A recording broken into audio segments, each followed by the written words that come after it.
Assalamualaikum warahmatullahi wabarakatuh.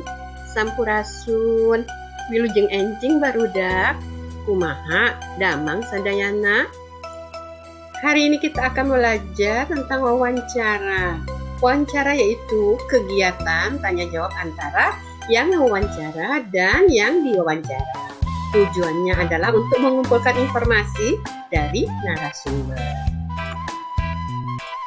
Nah, ini narasumber, yaitu orang yang diwawancara atau yang memberi penjelasan seputaran pertanyaan ya.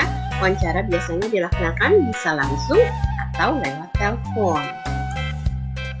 Hal yang penting yang harus dia siapkan sebelum wawancara adalah pertama, menetapkan informasi apa yang akan dikumpulkan. Yang kedua, menentukan siapa yang akan diwawancara. Yang ketiga, menentukan kapan waktunya dan di mana diadakan wawancara. Yang keempat adalah menyusun pedoman wawancara ya.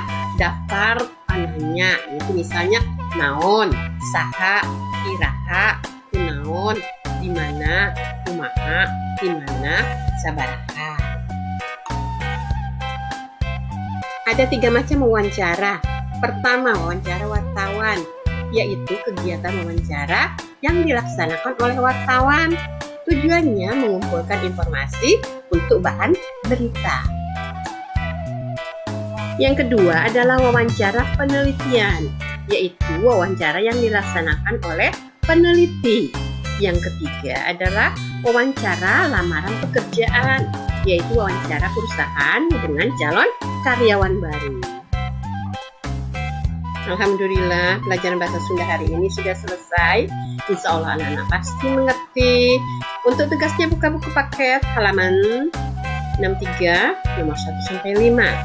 Assalamualaikum warahmatullahi wabarakatuh.